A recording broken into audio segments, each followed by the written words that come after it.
اب تیسری نماز جو ہم پڑھ سکتے ہیں جو نوافل میں ہے، جس کی بڑی فضیلت ہے، وہ نماز صلاۃ الضحیٰ. اب بہت سے لوگ پریشان ہوں گے اب یہ کون سی نئی نماز ہے صلاۃ الضحیٰ. صلاۃ الضحیٰ ہمارے علاقے میں الگ الگ ناموں سے پہچانی جاتی ہے، جس کو یا تو اشراق کہتے ہیں، یا تو چاشت کہتے ہیں، یا تو اوابین کہتے ہیں.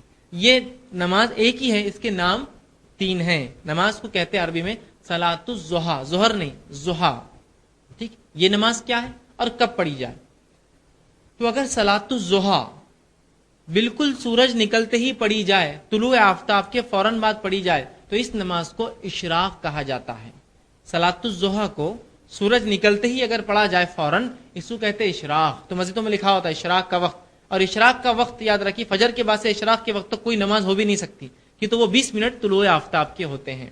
تو 6 بجے اگر طلوع آفتاب ہے تو 6:22 کو اشراق شروع ہوتی ہے، یا 20 منٹ کا آپ کم از کم فرق لے لے ہمارے علاقوں کے اعتبار سے. ٹھیک، تو صلاۃ الضحیٰ کو اگر آپ اول وقت میں پڑھے سب سے، تو یہ کہلاتی ہے اشراق. اس کی تعداد رکعتیں یاد رکھیے 2 سے لے کر 8 تک ہے. آپ اس کو مکمل 8 رکعت تک پڑھ سکتے ہیں، یاد رکھیے. رسول اللہ نے اس سے زیادہ نہیں پڑھی صلاۃ الضحیٰ. تو اگر آپ فوراً سورج نکلتے ہی پڑھتے 2 رکعت کر کے پڑھی، کم از کم 4 پڑھنا چاہیے، زیادہ زیادہ 8 کہتے ہیں علماء. تو کوشش کیجیے اگر آپ ایک سلام سے پڑھ رہے ہیں تو پھر 4 رکعت پڑھیے. اگر وہ 4 رکعتیں پڑھنا چاہتے ہیں ایک ساتھ، بہتر ہے کہ آپ 2 کر کے پڑھیں، اس میں زیادہ انشاءاللہ عزیز. یہ بھی بہرحال 4 رکعت میں ہر دن نوافل میں، لیکن سنت یہ ہے رسول اللہ نے عموماً نوافل کو 2 کر کے ہی پڑھا ہے. تو کوشش کیجیے 2 کر کے پڑھیں آپ. تو 4 رکعت یا زیادہ 8 پڑھیے. تو فوراً سورج نکلتے پڑے تو یہ نماز کہلاتی اشراق. سورج نکلنے کے تھوڑی دیر بعد اگر آپ پڑھیں تو اس کو کہتے ہیں چاشت.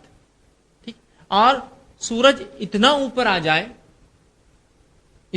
جائے کہ زمین گرم ہو جائے، تپش شروع ہو جائے، تو اس وقت جو پڑھی جاتی ہے اس کو کہتے ہیں اوابین. ٹھیک، بہت سے لوگوں کو غلط فہمی ہے کہ چاشت یا جو ہے نماز یا اوابین کے تعلق سے کہ یہ مغرب کے بعد ہوتی ہے. درست نہیں ہے، یہ فجر کے بعد ہی ہے، یاد رکھیے، ظہر سے پہلے. اور یہ نماز آپ کو زوال سے پہلے پڑھنا ہے. اشراق کہلائیں گی جب سورج نکلتے پڑھیں گے، بیچ میں کبھی پڑھیں گے تو چاشت. اور سورج جب ایسی بلندی پر آ جائے کہ گرم ہونا شروع ہو جائے زمین، اس کو کہتے ہیں اوابین. جب پڑھے جائیں اوابین کہتے ہیں. یہ اونٹوں کے بچے ہوتے ہیں جو کیا کرتے ہیں، صبح چونکہ رات میں بہت سردی ہوتی ہے، جو ہی سورج نکلتا ہے تو اونٹ کا بچہ کیا کرتا ہے، جب سورج نکلنا شروع ہوتا ہے جا کر ریت پر کھڑا ہو جاتا ہے. اور جب تک کھڑا ہوتا ہے جب تک کہ اس کو اتنی دھوپ نہ ملے کہ اس کے پیر گرم ہونے لگے. جب اس کے پیر گرم ہونے لگتے تو وہ لوٹ کر اپنی ماں کے پاس بھاگتا ہے. اس کو کہتا ہے اواب، پلٹنے والا. تو اونٹ کا بچہ پلٹ کر بھاگتا ہے اپنی ماں کے پاس کہ اب بہت گرم ہو گیا.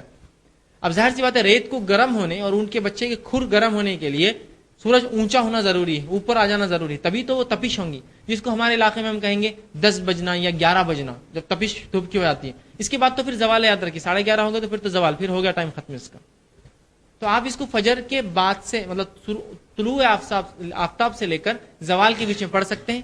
اول وقت میں پڑھی جائے تو اشراق، بیچ میں کبھی پڑھی جائے تو چاشت، اور آخر وقت میں 10:30 11 کے وقت تو یہ ہو جائیں گا اوابین. اس کی رکعتیں یاد رکھیے 8 ہے زیادہ سے زیادہ. ٹھیک، آپ 4 کر کے 2 بار پڑھیں، یا پھر 2 کر کے آپ جو 4 اور یا 8 تک آپ زیادہ سے زیادہ پڑھ سکتے ہیں. تو یہ رہا تیسری نفل نماز جس کا ہم اہتمام کر سکتے ہیں. اور تینوں ایک میں آگے بہرحال چاشت، اوابین اور جو ہے اشراق.